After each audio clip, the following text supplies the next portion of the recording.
नमस्कार. आज अहिल्यानगर महानगरपालिकेच्या निवडणुकीच्या प्रचाराचा शुभारंभ आणि त्या निमित्ताने आज अहिल्यानगरमध्ये एक रॅलीचं आयोजन करण्यात आलेलं आहे आणि त्या निमित्ताने एक छोटेखानी प्रचार सभा ही घेण्याचं सर्व युतीच्या असणाऱ्या सर्व प्रमुख नेते आणि कार्यकर्त्यांनी ठरवलेलं आहे.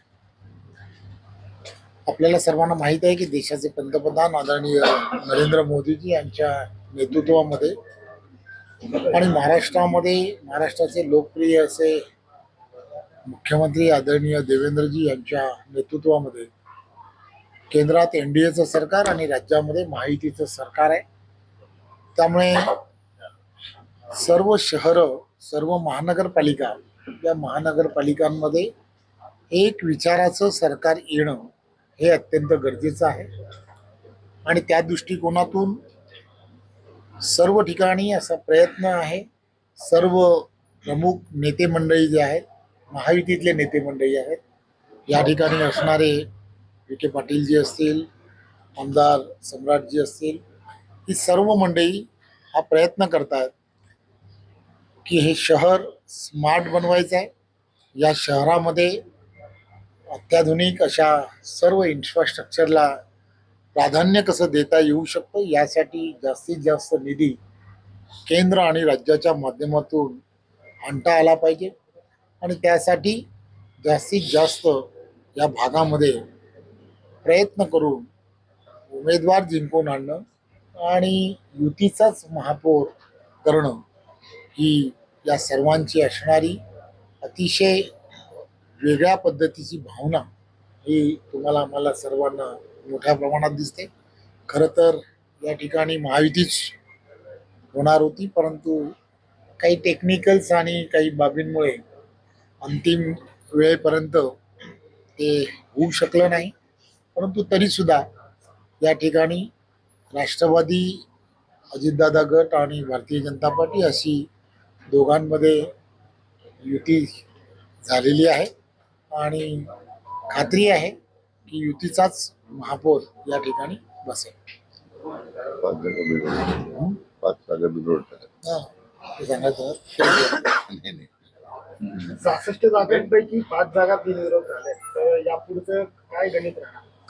खरं तर आपण पाहिलं असेल संपूर्ण महाराष्ट्रामध्येच सर्व ठिकाणी शिवसेना, भारतीय जनता पार्टी आणि राष्ट्रवादी या सर्व पक्षाचेच जास्तीत जास्त कार्यकर्ते आणि पदाधिकारी आहेत. त्यामुळे ज्या ज्या ठिकाणी अशी परिस्थिती असते की की महायुतीचेच सर्व ठिकाणी कार्यकर्ते असल्यामुळे बऱ्याच ठिकाणी समोर विरोधकांकडे, महाविकास आघाडीकडे उमेदवारच राहिलेले नाही. त्यामुळे बऱ्याच ठिकाणी बिनविरोध निवडणुका झालेल्या आहेत. त्यापैकी खरं तर अहिल्यानगरमध्ये सुद्धा 5 युतीचे उमेदवार हे बिनविरोध झाले. त्यांचं मी मनपूर्वक अभिनंदनही करतो. अनेक निष्ठावंतांना उमेदवारी देण्यात आली, एक गोष्ट खरी आहे, अनेक वर्ष भारतीय जनता पार्टीचे कार्यकर्ते आणि इतरही पक्षातले कार्यकर्ते, पदाधिकारी वर्षानुवर्ष आपापल्या भागांमध्ये संघटनात्मक काम करत असतात.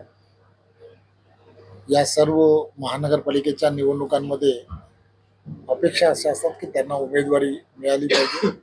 परंतु ज्या ज्या ठिकाणी युती किंवा महायुतीच्या संदर्भात निर्णय होतो त्या ठिकाणी त्या सर्वांवरती अन्याय होतो. ही वस्तुस्थिती खरी आहे.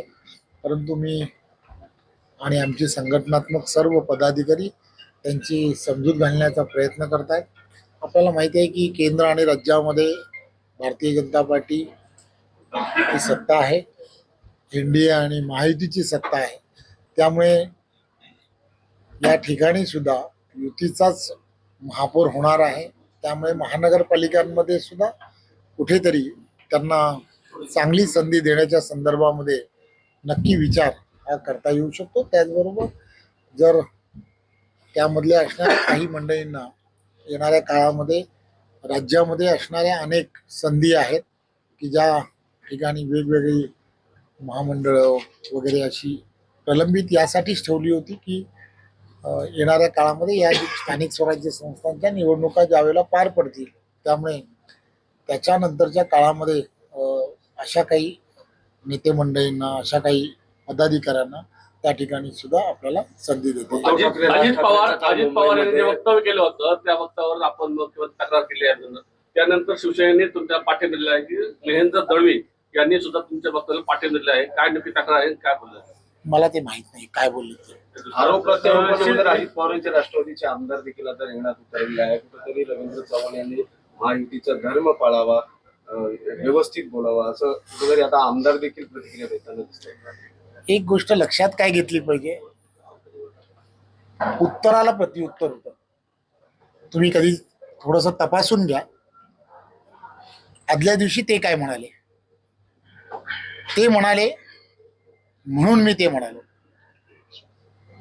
महायुतीचा धर्म भारतीय जनता पार्टीनेच पाळावा असं नाहीये.